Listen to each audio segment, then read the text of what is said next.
Hey, what's going on, Cowboys Nation?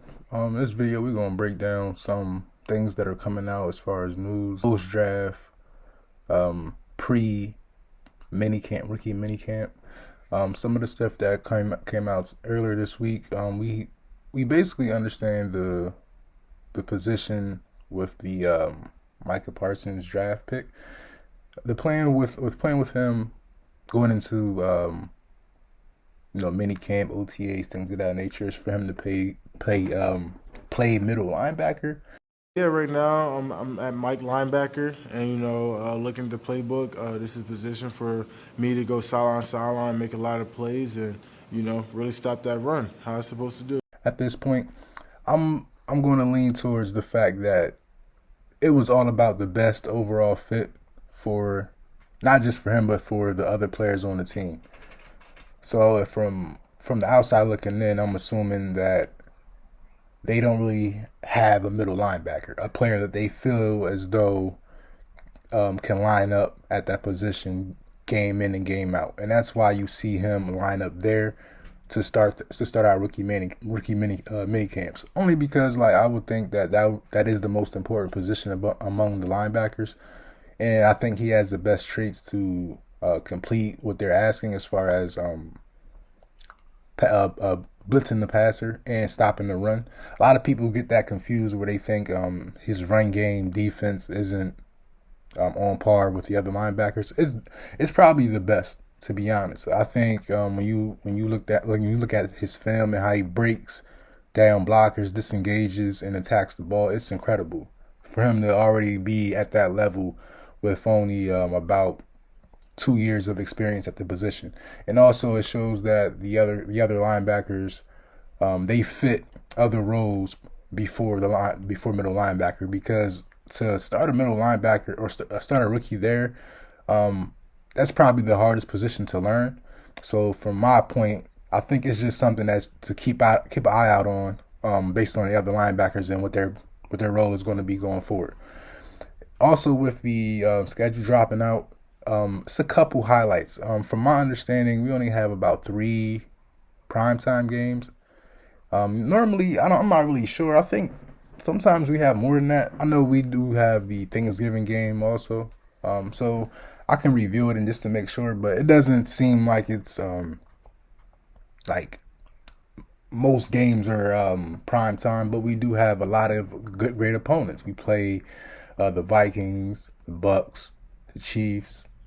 So I think just seeing those type of quarterbacks and teams on the schedule is going to prepare our rookies to come at an elite level every day in practice. Just like Micah Parsons said, he believes that in practice, going against Dak Prescott, Cooper, Gallup, Zeke, Pollard, C.D. Lamb, Blake Jarwin, with those type of weapons, he believes in practice, the practice atmosphere, the practice vibe is going to be harder than some games. And that was when he said that. I never thought about it that way before. Prior to this press conference, the press conference, like basically still sharp and still. So if you have someone that's practicing against one of the best day in day out, they're going to be ready by the time the game one starts.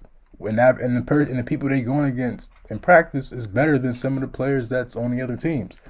So when you see that relation and you see a player grasp that concept, it makes you more intrigued in their development and how they plan on being one of the best in their position. And I think that's going to start into the next topic, and that's this camp battles, with whether it's rookie camp or this mandatory camp with all the players. You're going to see a lot of intensity, a lot of battles, a lot of competition, and the goal is to weed out these higher contracts. So like I was saying in previous videos, and I'm pretty sure other Cowboy YouTubers say the same thing. The goal is to push these players that can be removed off the team and have this younger group of talent, younger salary, have them come in and basically lead the way from here on out, and just removing those extra cents. That way we can probably, stay under the cap, whether we do something with it or not. It's just and I understand Stephen Jones, the mentality, because if you're a businessman, if you're a money man, you're going to respect the simple fact that that mindset is the best for business, but it's not always the best for winning Super Bowls. And I think that's something that we're going to have to just figure it out and wait and see how things come about. But I think some of the battles that we're going to see, swing tackle, I think that's going to be a little bit more competitive with Brandon Knight, Steele, and also the guy Ball we just drafted. That's going to be fun to see. Also, the wide receiver group, the last maybe the fourth spot or fifth spot, that's probably going to be a little bit more hands-on approach, just to make sure that those higher contracts are removed off the team and the best player makes the team.